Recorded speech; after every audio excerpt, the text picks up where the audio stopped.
Hi, I'm Joe. And I'm Serena. Wait, no, sorry, I'm not married to that. That was really stupid. Let's try this one again. Hi, I'm Joe. And I'm Serena. And this is Not Married to This. Okay, Joe, my show's about to start. Hey, everyone. Welcome back to Not Married to This. What about that? It's just so boring. It is boring, but Serena couldn't come up with a creative intro, so it's on me, and that's how I would intro this show. Or I'd be like, welcome back, everyone, to Not Married to This. I'm Joe. And I'm Serena. And we are here to discuss our lives, the lives of others, and that's basically it. So welcome to the show. Let's get right into it. Gorgeous, Do you like gorgeous. that? I loved happy with it. it? Sorry, Good. my brain is still fried from Easter weekend. I feel like I ate so much food. Take another sip of coffee. Okay, yeah. Let me see how much coffee you've had so far. I've only had 2 sips of it. Okay, have another sip. Okay. That's what's been prescribed by Dr. Joe. Well, I know as soon as we're podcasting and I see those eyes start drooping. Drooping? Oh my goodness. You're out of it. You're not in it. I know. I literally said to you at the coffee shop, I was like, if I didn't know better, I would literally think I was pregnant. I'm so exhausted for no reason for the past 2 weeks straight. I know you said that, and now I'm actually starting to think that we're pregnant. We're not. I think my iron's just low. Okay. It's just girly problems. Well, we'll see in a couple weeks. Stay tuned. It's about episode 7.5 of Not Married to This. I know I need to get my energy back up, though, because we have a big couple weeks ahead. We've had a big couple weeks, and we have more big weeks imminently. We go from nothing, and then we're packed, and then nothing, and then we're slammed, and then nothing. Yeah. A lot of ups and downs. January, February, we didn't travel at all. We were grinding away in secret on this podcast, obviously. But I feel like the past couple weeks, it's just been go, go, go, go, go. Well, if I could describe the way we move, it would be and this is the hardest workout, would be intervals. We go from extremely fast to then really slow. Then extremely fast and then really slow. What's up, everyone? It's the Gym Bro podcast now.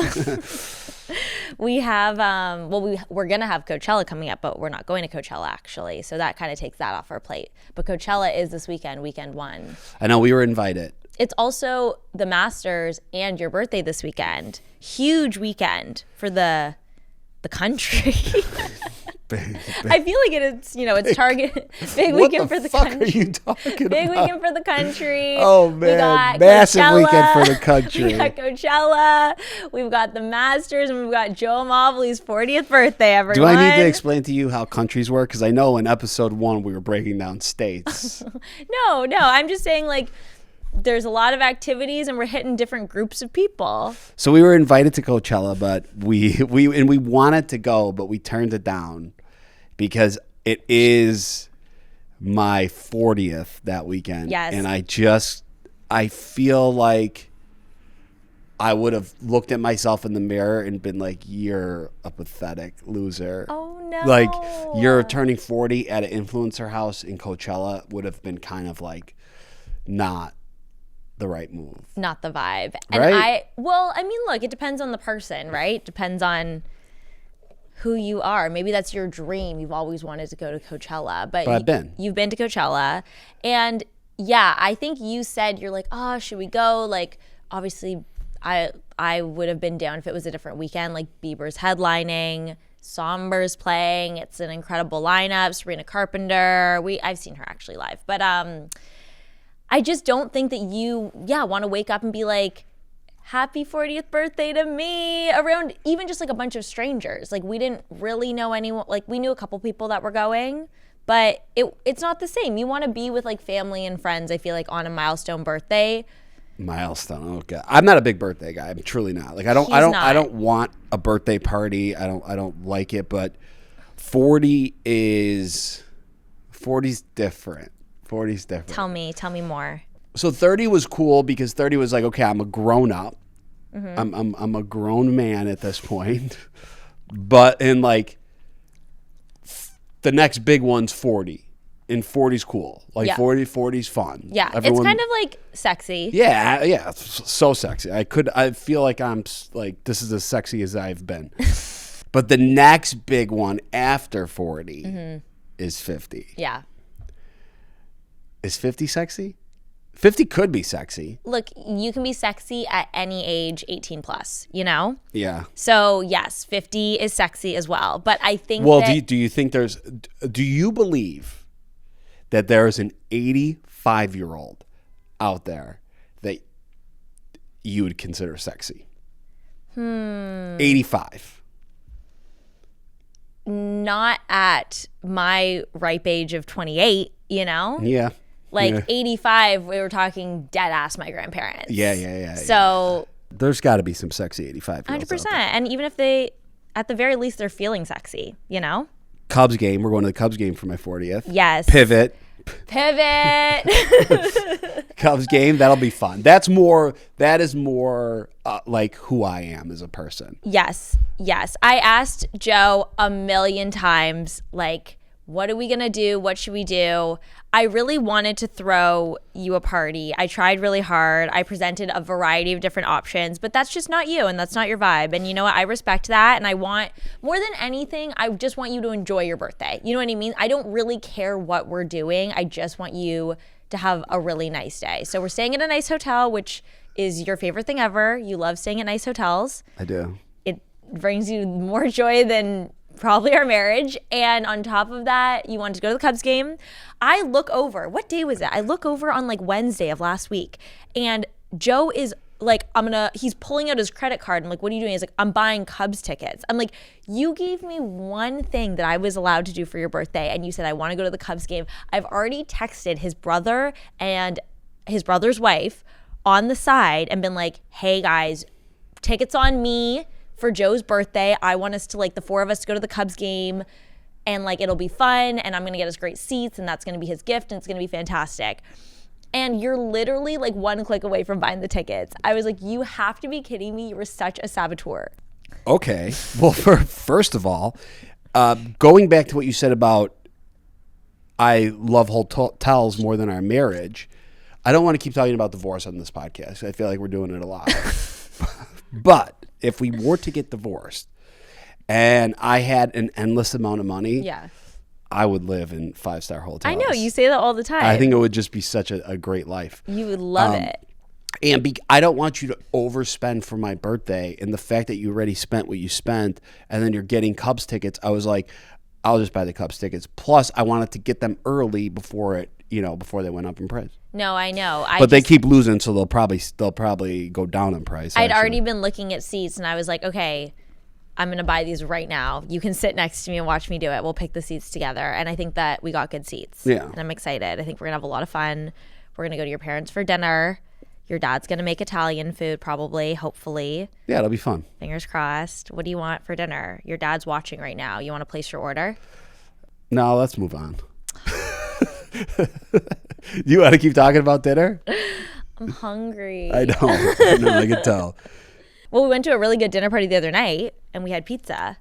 That was your segue. I fucked up your segue. God damn it. Do you know how many times on this podcast I'm trying to tee up segues, and Joe is working against me because he doesn't know? I guess I am a saboteur. You are a saboteur, but that's okay. But dinner party, yeah. We went to a dinner party with our friends, Carly and Tess. They're the sister snacking girls. They got a good food vlog going on Instagram. Tess is a chef.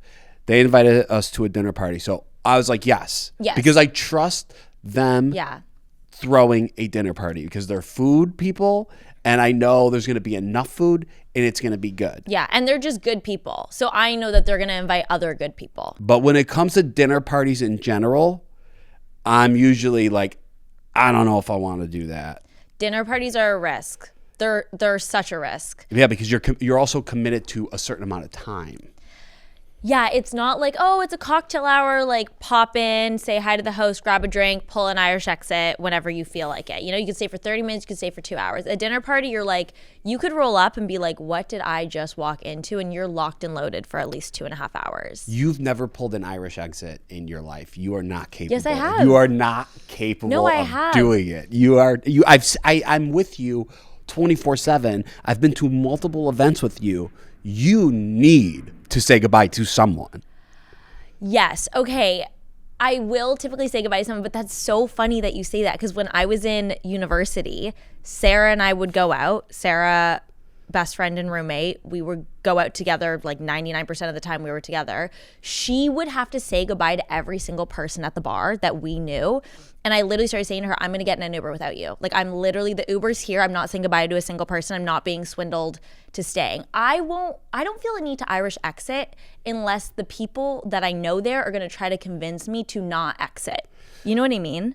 I know everything that you're saying, and I understand what you mean. I'm just telling you who you are, and you can't do it. You can't hang up the phone on someone. No, it's not good. You will start the exit strategy on a phone call you're on. The person will then agree to hang up the phone, and you will continue the conversation. I know. We'll leave events and my family will be like, oh my God, like I've been trying to leave I'll actually be like, oh my God, I wanted to leave like 30 minutes ago. And my family will be like, we were trying to leave, Serena. Like, you were the one holding us up for the last 30 minutes. What do you mean you've been trying to leave for 30 minutes? Like, we've been actively trying to get you out the door. And you think I'm rude. I'll just put my jacket on and go wait by the door because somebody has to make a move or we'll be there all night. I know. Your strategy is so jarring to me though on the departure. Well, that's the beauty of being 40. You could kind of do whatever the fuck you want. I will say at the dinner party on Thursday, vibes were high and like this was a non-issue, but there's nothing worse than going to a dinner party where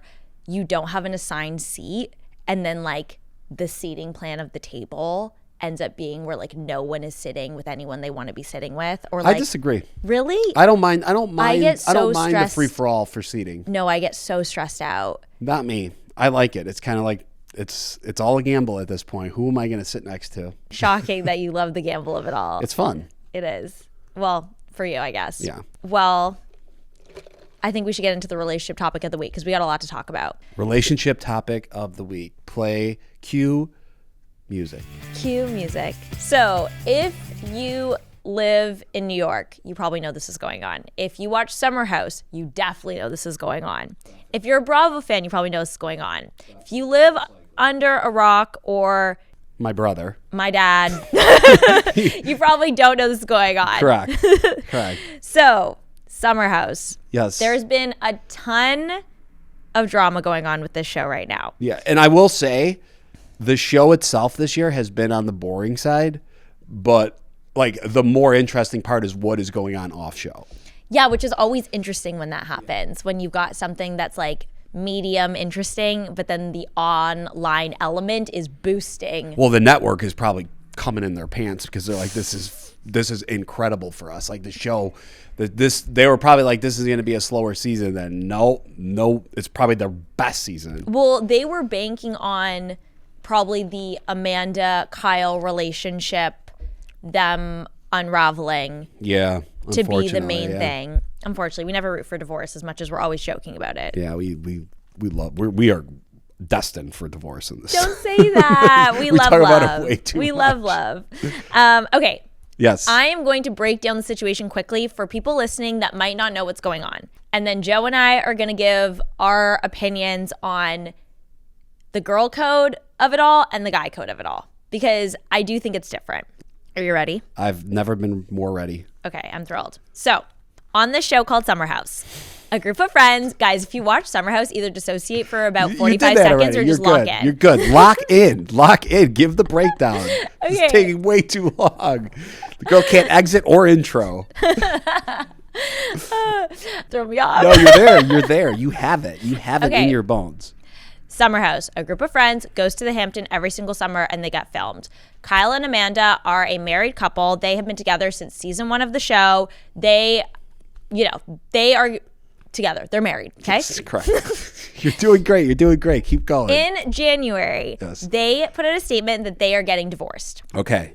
Amicable divorce from what it seems like. They are parting ways as friends. Relationship not as amicable. Relationship not amicable. Divorce amicable. Yes, go. On the flip, we have another couple. We have West and Sierra. Not a couple, but were a couple at one point. They were seeing each other. It never got super serious. The narrative that we know is that West could not commit seriously to Sierra, broke her heart. It didn't work out. It's been about a year or two since that's happened. We see on the show right now, they're kind of like regaining a friendship and there's definitely some flirtiness happening. The speculation is like, wait, are they going to maybe get back together? Could this work? A couple weeks ago, speculation began that Amanda and West were starting to see each other. This was like a known thing, I would say, in New York. There was a lot of like offline speculation and conversations happening too of what was going on there, and then a lot of online conversation and speculation happening. But why this is drama? Because Amanda and Sierra are best friends. Yeah. So West and Amanda have put out a statement. It is not very clear if they are like in love, boyfriend and girlfriend, dating casually, on each other's roster, like what the status is, but they are seeing each other. They did confirm the rumors. The reason this is a huge scandal right now is because from what we know, like I don't know these people personally, met a few of them in passing. However, it seems that Amanda and Sierra are best friends. So the question is, the relationship question of the week: can you date your best friend's ex? Thank you. Did I do a good job? You did a great job. Thank you. That was excellent. That was so much fun. That is a podcast. Wow, good job. Thanks, Joey. Thanks. Okay, so can you date? Wait, I want to say something at the top before we get into this. Okay, yeah. I mean, I just gave you praise, but I guess keep going. I'm actually not done. Okay. I'm on a roll now. Yeah. I'm just going to leave at this point. No, I want to hear what you have to say, and I want to hear boy code in the situation because I feel like bro code and girl code are different. I think, personally, when you break up with someone, you're meant to go date your ex's best friend. Like, if you want revenge, it's like, okay, I just broke up with someone. I'm going to go hook up with my ex's bestie. I'm not going to go hook up with my bestie's ex. Nice. Don't you agree? Yeah, I do. I feel like that's the rule. That we're throwing out the window. Like, when I have friends that go through breakups, they're like, oh my God, should I get with his best friend? Should I get with his dad? Should I get with his brother? Should I get with his cousin? It's not, oh, should I get with my favorite female friend in the world who has supported me and loved me through all of this turmoil? Should I get with her ex? It's like, no, you shouldn't. Yeah. I mean, well, that's where this gets tricky, or that's where it's just wrong, because like Sierra, from what we're seeing on TV, Sierra is like her rock of being like the supporter for her marriage imploding. Like, she's been like, I'm there for you, like, and that, like, you don't want to turn on that person. Now, guy code for me, if we got divorced. if we got the buzzwords for this podcast are gonna start to be divorce. Well, I mean, marriage. It's called Not Married to This. It's just called divorce. If we got divorced and I found out that one of my closest friends was hooking up with you and didn't ask me, then I'd be like, fuck him. Like, we're done. If you and I dated for a few months, 6 months, mm-hmm. and one of my closest friends was hooking up with you and didn't tell me, I'd be like, I no longer really trust you, but I don't think I would really care that much. But clearly, Sierra, it does seem like she still did have feelings for Wes. So, like, if I did still have feelings for the person, maybe I would be bothered. I think that if there was still messiness, let's say we dated and it ended, but then, like, we were kind of flirting with each other and there was a little bit of messiness there, and you were like, oh, maybe this could reignite. Like, the feelings are still there. And then you found out I was hooking up with your friend and your friend hadn't told you, I think you'd be pissed. For me, it's all about clarity and just communication with my friend. Like, you better fucking tell me what you're about to do. So do you think that if your friend as a guy was like, yo, man, kind of hanging out with Serena a little bit, she's single now, you know, what do you think about me maybe giving it a shot? I think, like, we could you know, I don't know if it's fun or feelings or what, but like I'm thinking of like hitting her up. I would be like, all right, go for it. Like, do what you got to do. But in the back of my mind, I'd be like, yeah, we're not going to be that close anymore. Okay. But like this friendship is now changing. And feel I have a lot of friends, so I could lose one of you guys. You're expendable. Yeah. We've got some spares if needed.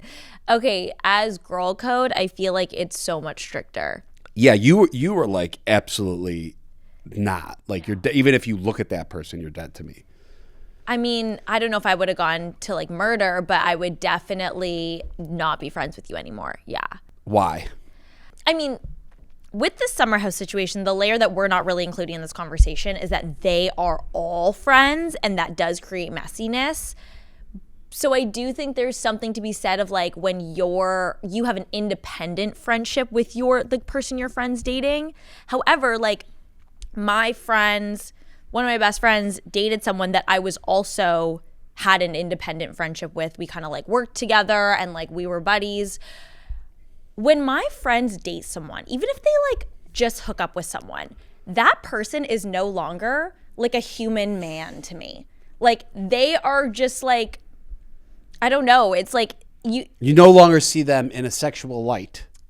Not even remotely. Like you're basically related to me now. Yeah. Like there is nothing grosser to me than the idea of me having any sort of romantic connection with someone that my friends have been with.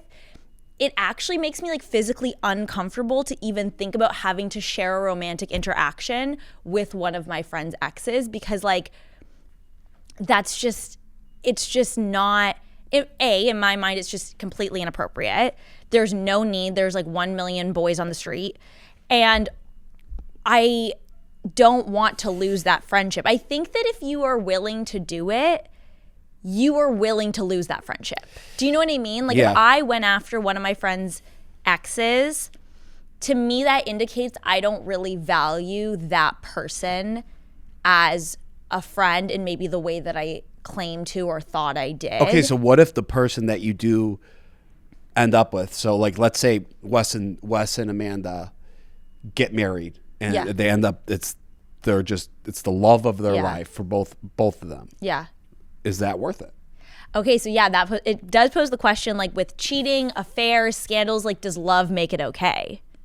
I don't know. Like if they get married and spend the rest of their lives together, which I don't know if that's happening or not. Yeah. But hypothetically, if it does that excuse the betrayal? Because it was like, but it was all in the name of love. I don't think it excuses it. I don't think it excuses it, but I do think it could be like, hey, like risk versus reward here.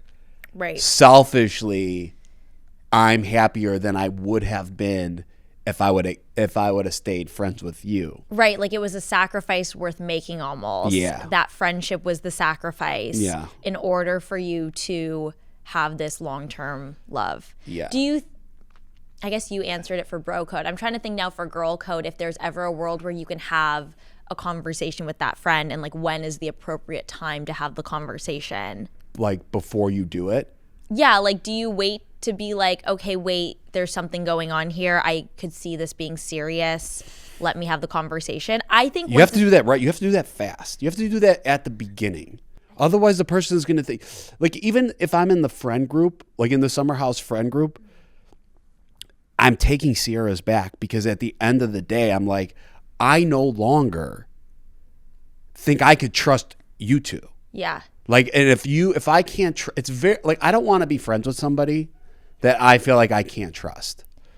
Definitely not. I don't want them around me, probably. I don't mind them being around me. We could be like, no, I mean like in my close circle. Like I don't want them to be part of my close circle if I don't trust them. Yeah. I think the question too with reality shows in general, this goes across the board on all of them, is there are people on reality shows that are real friends and then there's people that are show friends, meaning like they might still really vibe with each other, but they're not hanging out when, like, they're not putting in the time and effort to maintain that friendship outside of filming hours. Yeah, but somehow, I mean, okay, so it's all different than, like, we're from Bachelor. So Yeah. it's one, maybe two shows. And then like you could keep a friendship, but you're not. But the summer house people see each other consistently for 3 months out of the year, no matter what. Yeah, and then I guess they also have like BravoCon, press together, reunion taping.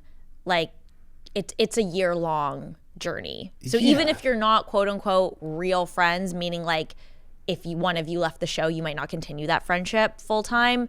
You're still spending enough hours with that person per year that like. Well, it's a respect thing. It's a respect thing. And it's even if you're not that close friends, you guys are at this point are coworkers.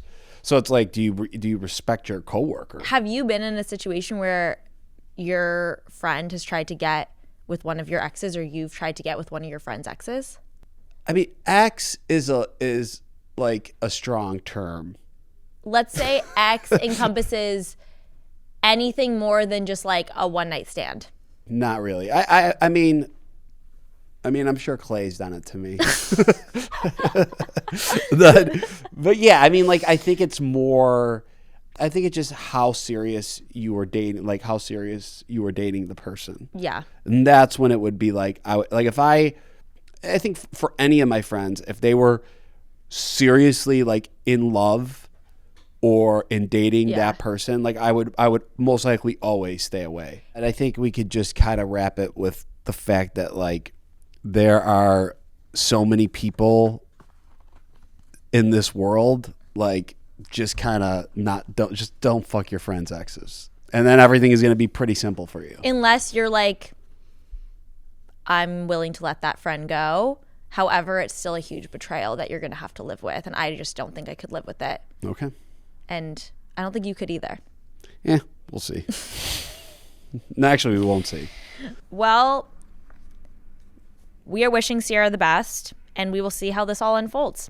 Joe. Yes. We're back on TV. We are moving to the reality segment of the podcast, and it Cue the music. Cue the music. Cue the music, please. Do. Reality segment. We are back on TV. I know. Well, we're back on YouTube. We are back on YouTube. Yes. We've actually been on YouTube. Yeah. But we're on watch this on YouTube. Yeah. Watch Not Married to This on our YouTube channel. Yeah. Unwell Winter Games. It is live. We are in it, kind of. Yes. Do we want to explain how it even started? Yeah, sure. Let's take it back. Take it all the way back? Sure. Well, let's talk about just like arriving there and what we were feeling when we got there. Yes. So we sign with Unwell to do this podcast, and then they reach out and they're like, hey, we're going to do this little Unwell event, Unwell Games. You guys should come. I think I don't know if we've talked about this on this podcast, but in our heads, I think we thought it was going to be more of an event style, similar to Unwell Austin. Vegas, Unwell Austin, Yeah. Unwell Miami. We thought that they were going to get like a big group of influencers, some reality stars together, and they were just going to kind of like vlog us over the course of the weekend. And I will say, I think that's what a lot of the other contestants expected as well. This all came together so fast. Like, this was like 2 weeks, and then all of a sudden we were there. We get to the airport and we see an ex-producer that used to work on in the Bachelor franchise, and he's like, "Hey, Joe and Serena, you know, I'm here to welcome you," and it's like, and then it like clicked, and I see your face like, "Wait, are you guys taking our phones? Like, can we leave the hotel room?" And he's like, "Yeah, you could," and I was like, "Oh fuck, we're doing a reality show." No. Yeah. And then like it's kind of like you get fitted. You go through the whole like meet producers, and I was like, all right. The good thing was it was like we're doing a 4-episode reality show for YouTube. Yes. And was 10x more relaxed than doing something like The Bachelor. Oh, well, yeah, for sure. Yeah. I mean, The Bachelor is 2 months. It's way more intense. This was just shorter. I mean, it was a 5-day shoot. Day 1 being, a couple of us doing promo shoots and stuff and headshots and hero shots and all of the things that you do, TikToks, videos, whatever. And then it was 4 days of full day filming, competition, house drama, all the things. So, I mean, it was intense, but it was short. Did you think you and I were going to have to compete? What do you mean? Did I think we were gonna have to compete on the competition show? Against each other? I didn't know because I had no idea what we were walking into. That's also part of the thing is I've never done a show that has never aired before. Like this is quote unquote season 1 of the Unwell Winter Games. Do you prefer that? I don't know. I don't know. It's probably more challenging. I mean, it's fun because you're like, who knows? Let's see how this turns out. But going on The Bachelor and Bachelor in Paris, I'd obviously watched the show before. So you kind of haven't, like, I was pretty good about throwing all expectations out the window when I went on that show and just being like, yes, I've watched, but I don't really know at all what I'm getting myself into because I've never filmed reality TV. And I think that was a good mentality to go in with because you just don't know. But I knew, like, you could still prep. You can still prep and like you know the brand of show that you're going on to. You kind of know the general gist of like what it is. We were filming the show being like every day was a mystery, kind of flying by the seat of our pants, figuring it out as we went. Like we knew we were going to be playing games and competitions and I was like buckled in being like, oh my God, are they going to make me do like a weird eating challenge? Are they going to make me lay in the snow in a bathing suit freezing my ass off? Like what are we getting into? I had no idea. You have no clue. Yeah, I know. This is the second time I've done a show where it was the first season. And yeah, I mean, there is something about knowing the blueprint of the show you're doing because at least while you're there, you kind of have an idea of who you are on that show. Opposed to this, it's kind of like, yeah, it's a free-for-all. Like, we're all kind of like testing the waters here, and we're going to see what happens. Yeah, and it was like we didn't know if there was teams or if it was individual. So then we figured that out on day 1 when we got put into teams. And then it was like, is there eliminations? How do the eliminations work? It was just every day was a big question mark going into it. Yeah, so there's a lot of anxiety when it's like that. Yes, because you're dealing with so much unknown. But at the same time, I'm someone that deals with so much decision fatigue. So to go in there, be disconnected from my phone, and it's like you don't really have to make any decisions. Like you're not deciding when you eat, what you eat, where you're going, what you're wearing. Like they basically gave us you see we're in these ski suits every single day. So like you're wearing, it's almost like a school uniform. You're wearing the same outfit every single day. There is something nice about that. Let's talk a little bit about the cast. So we like when we meet the cast for the first time and see everyone. We had no idea who else was going to be on this show. I had heard Hallie was going to be on it just through word of mouth and, you know, we're all in New York. But other than her, I don't think I knew anyone. Yeah, I had met Al before briefly. Yeah. We knew Hallie and Gleb. Gleb I've known for a long time. Right. But yeah, it's always, and then, you know, he who shall not be named was also on the show. Well, you know who. You know who. You know who was there. But we get into the van for promo shoot day, and Joe and I literally think we're just going the two of us, because typically in Bachelor land, when you're doing your promo shoot day, they keep everyone completely separate. You're not meeting any of the cast until you get in that limo and you arrive at the mansion. So in my mind, that's what we're doing. We roll up, our call time is 8:30. We open the van and there's like 7 people already in it. Yeah. So we hung out with a small group of the cast for that day, kind of got to know them. And then the next day you obviously meet everyone. And some people I was familiar with, some people I wasn't. But we quickly realized like we are probably the most PG-13 rated out of the cast. Like it was definitely an R-rated cast. Yeah, I forget how crazy some of these shows other people were on. Oh, yeah. Like they really, like it's... Well, and then, you know, you have TikTokers and influencers who had never done reality before. And then on the other side of the spectrum, you have people who had done 5 seasons of reality. And then you've got, you know, kind of like the Anna Delveys in the middle who like did a little Dancing with the Stars. What do you think of Anna Delvey? She's iconic. Yeah. She had great outfits.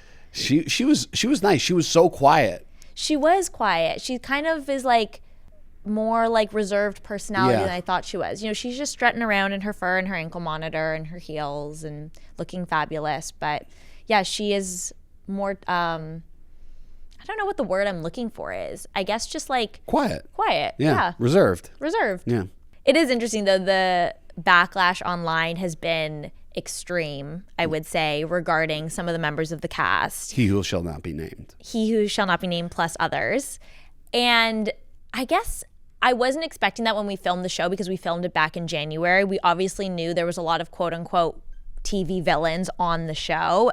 So we knew that there would be a bit of backlash and some social media conversation regarding the cast. And I think that's always a little fun and juicy and hypes up a show. You want to gather some conversation around the cast, but it has been a lot more intense than expected just due to the nature of the people that are on it and some of the news that has broken recently. Okay, so let's talk about reality TV and toxic people. And we're seeing a lot of like, why are you putting these toxic people on our screens? But like where I'm getting confused, and like, yeah, there's certain cases where people have done some like really bad things where it's like, okay, like I get it. But villains and toxic people in general have kind of made reality TV what it is. Like you're not watching reality TV with a bunch of grocery store Joes. You're just not. Like you're just not tuning into that. Yeah.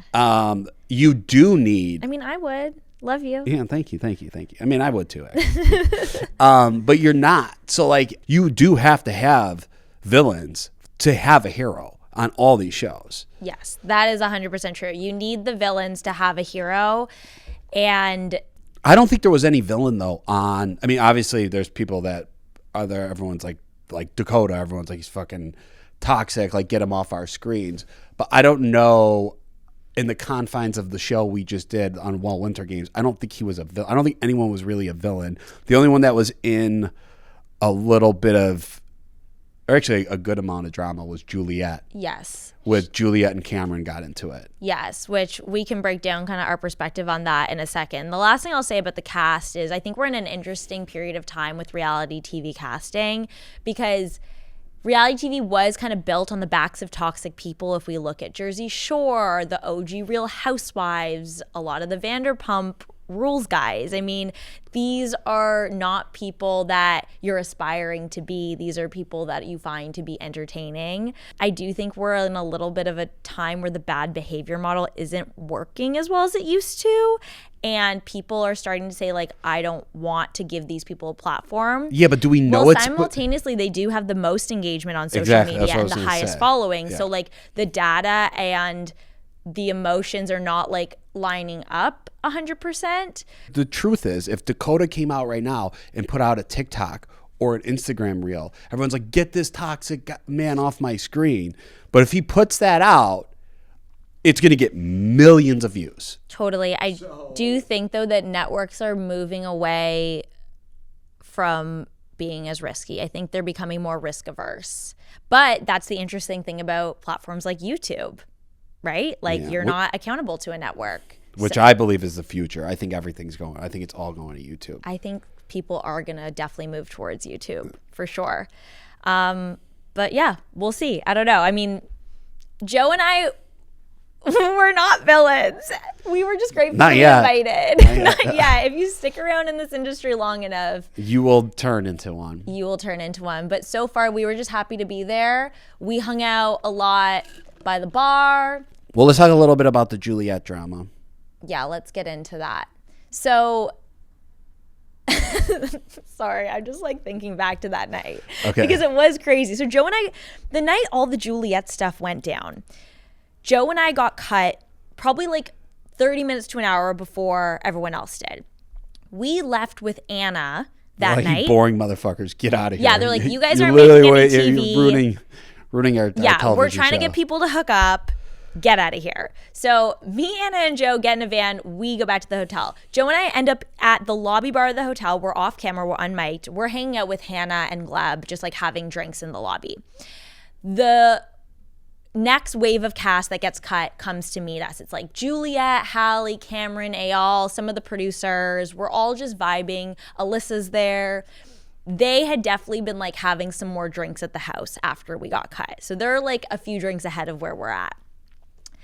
Juliet starts talking some shit. She starts talking a little shit to us. She starts talking a little shit about other people. Which, by the way, doesn't bother me at all because when I'm on like a reality show or filming a show, I I really zone out when people are talking to me. Like, Joe's I'm like just half whatever. dissociated the Yeah, I'm entire like time we're that. filming. Yeah, whatever. Alyssa and her start kind of going at it a little bit. And Joe and I kind of looked at each other and we're like, I think it's our time to call it a night. Like, the vibe in this room is shifting a bit. I feel like things might take a turn here. Night, everyone. Love you all. We're going to bed. Yeah.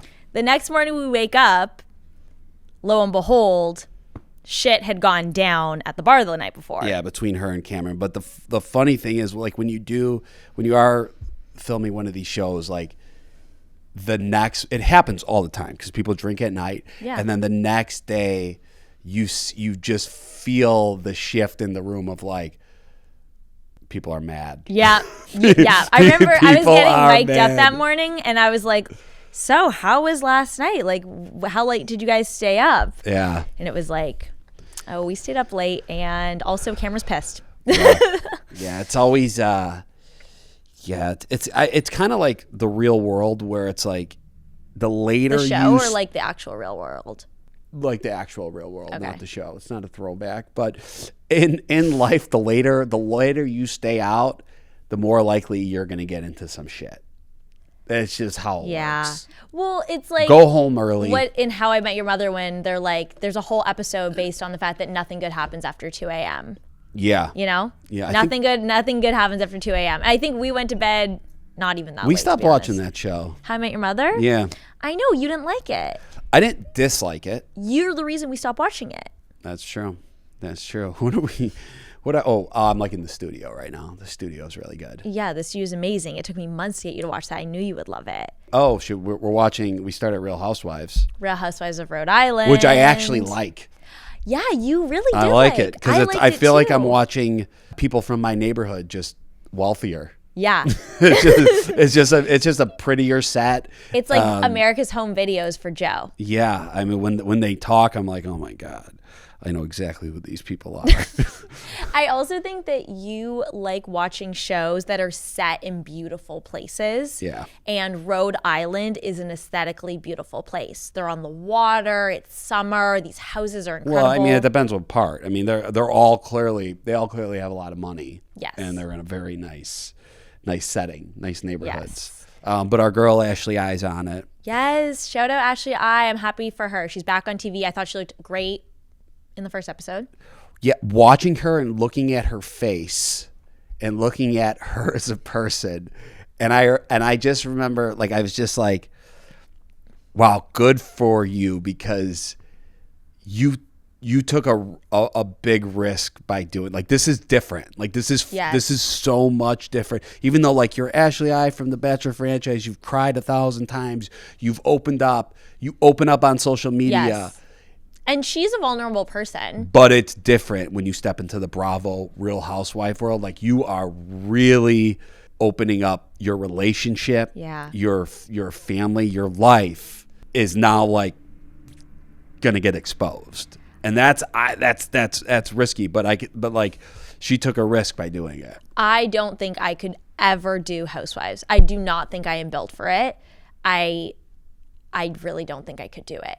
But I think that Ashley so far is doing a fantastic job. I think she looks great. I actually saw her posting that Dawson, their oldest baby, can't tell the difference between all of them in their poster photo. Like, she goes and he goes, "Mommy, mommy, mommy," when she points to all the different girls. They do all look alike. Is that a thing with Housewives, that they just cast a bunch of ladies that look alike? No, I mean, they do look alike. they do. I think it's it's Botox. It's the area. Yeah. Like, I think a lot of people, like, yeah, even if you picked out 5 women from my hometown, there would be similarities for sure. Yeah, diversity's not running rampant in Rhode Island, I guess. Oh, at least not on this cast. No, not on this cast. What do you think about the girl who's, like, out and out like a sugar mama? Like, is she married? No, I think it's her boyfriend. It's her part-time boyfriend. Her part-time boyfriend. She's been with for a while, and he's just like, yeah, like 6 months out of the year, I'm gonna be in Miami with my other woman. Like, I think I'm chilling. it seems like she is struggling with, like, this is my business. I don't have to answer to anyone about it. I do think when you come on reality TV shows, and I actually think Ashley is and will be really good at this, just probably from experience, you're gonna have to air out your relationship. There's one thing you're gonna have to do, it's air out your relationship. Well, I think that's why she's on the show. Ashley? No, the sugar baby? Yeah, I'll tell you why. Because But I feel like she's being like, it's my business, don't ask about it. And I want to be like, girl, just step up, read the rule book of what's going on here and call it a day. I also think she's probably, it seems just from the first episode, that she's not quite happy with the situation she put herself in. And I think Real Housewives is an out of like, I'm going to be a Bravo celebrity. I don't need your money no more. I'm going to gain followers, and I could get out of this relationship. Yeah. And into my own thing. I mean, my dad always says it's easier to go forwards than backwards. Like, it's easier to go from like a motel to a Holiday Inn than from the Ritz-Carlton to a Holiday Inn. Yeah,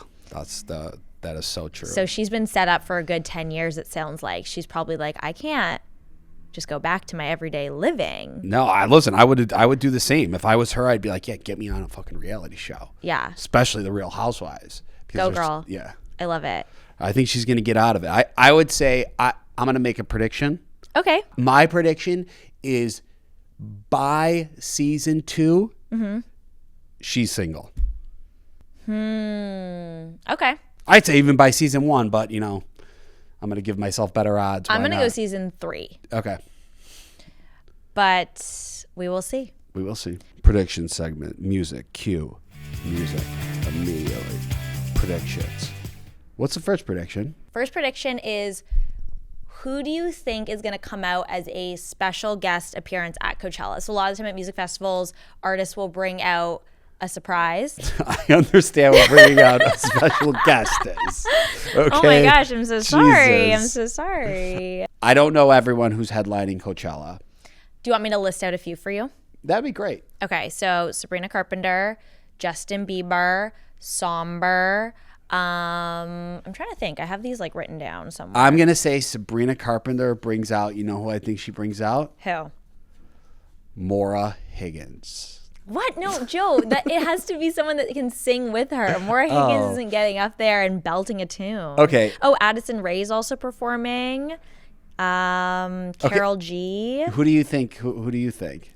You know what I think would be so crazy? So back in the day when Justin Bieber was becoming a thing, I believe Usher and Justin Timberlake were like fighting over signing him. They both wanted to work with him, and Justin Bieber ended up going with Usher. But Usher and Justin Bieber were just recently seen like fighting it out after an award show, and Justin Timberlake is like in his villain era with his DUI video everywhere, but also people are like loving that video. I think it would be Justin X Justin at Coachella this year. I like that. As long as we get Justin Timberlake a full-time driver, I think that could be the move. I think Sabrina Carpenter brings out Olivia Dean. I think she's performing. Okay, Chris Stapleton. Chris Stapleton, what? I don't fucking know. I don't know if she's gonna bring out. I'm trying to think. At Lollapalooza when we went. Well, we just made our predictions. Let's move on. Okay, never mind. Next set of predictions is, who do you think is going through their villain era that is going to have a redemption soon? Ooh, well, right now the villains are in some pretty sticky situations. The people that are the current villains. Yes, but maybe it could be someone that's moving out of their villain era. Yeah. I actually think I know who I'm going to go with. Who? I'm going to go with Gleb. Gleb's not a villain. Gleb but that's was fine. having his villain era, though, because he was accused of rapidly cheating on Brooks Nader. It was a whole thing, I believe, on the Love Thy Nader show. He wasn't on this last season of Dancing with the Stars, potentially due to all the scandal, but he's going to be he's on Unwell Winter Games, and then he's also going to be on this new Dancing with the Stars show that's in the works, I believe. And I think he's going to move out of his villain era. I think he's going to have his moment again. You know who I'm going to choose? Who? Kyle Cook. Incredible. Incredible I mean, choice. he kind of already did by just saying Carl's a mess. Like, everyone was like, unbelievable. Like what a thing to say. The fact that like a few weeks ago he was absolutely cussing out his wife in the bathroom in the middle of the night, and now he's giving like a sidewalk interview on Instagram, and his whole moment has switched up. Yeah. What a great Nothing line. bounces Carl's a back. mess. Carl's a mess. Nothing bounces back like a white boy on reality TV. It's actually really frustrating, but we won't get into that right now. What is the third one? Who do you think is going to win Survivor this season? I'm actually really excited to see who you pick because like we've just hit the middle of the season merge. It's a big cast still, and you've never watched. I want to say Suri, but I don't know if she's strong enough in the challenges. I think it's going to be what's the woman's name that we watched her first season and she's Stephanie. You've been saying that actually all season. You're like, I love Stephanie. I want Stephanie to win. I think it's going to be Stephanie. She's playing a good game. That's my pick. I like that prediction. I really like Christian, but he's playing really hard, and I think like no one's going to want to take him to the final three, I think, because he would be an obvious choice to win. I think D is playing a really good game, and I really like her. I'm going to go D, but that's the thing with Survivor. Like, you never know. My sister was literally devastated when Mike White left. And then Charlie went home, and it's just bam, bam, bam. It's been a lot of your favorites. Colby. I was really upset when Mike White left. Mike White was good TV, too. So was Ozzy. His White Lotus cameo just got bit in the ass. Yeah. Okay. All right. Well, we shall see if any of those things come true. I think we landed a few of our last predictions. We'll see. Joe applied for Survivor. I did. I watched Survivor like, I got to get on Survivor. I'm like, what are you doing on your phone? We're watching Survivor. I'm like, pay attention. Like, you're missing important stuff. I was like, what are you doing over there? He goes, I'm applying for Survivor. And then it's like, you gotta send in a video. I'm like, but they don't tell you what kind of video. So I'm just like, I picked up the phone. I'm like, hey, I'm Joe. I'm watching the show right now. I'd love to be casted. That's the video I said. Like, please. Pitch black in our living room, basically in PJs. Yeah. I think people go all out for those videos. I think they do like full casting tapes typically. Well, maybe mine stands out. I should have did what Harry did and sent the nudes. Maybe that's a last resort. Let's give it a few more years before we resort to that. They're probably waiting. They're probably like, just give it a few weeks before we reach out. We might see full frontal. Yeah. I think that's an episode. Stay tuned. We'll let you guys know how Joe's birthday goes, the Cubs game. We have more guests coming on this show. His Survivor application. If I make it on Survivor, if they even acknowledge me. Probably not. Survivor, if you're listening, Joe wants to brush his teeth with a stick. Let's see if Serena could actually do this, if she could exit the podcast. Because I don't think she's going to be able to. I don't think you could end that. Can you end it? Guys, thank you so much for listening to Not Married to This. Be sure to follow us on Instagram at Not Married to This Pod and on YouTube and TikTok at Not Married to This. We'll be here every single Thursday. Bye. Bye.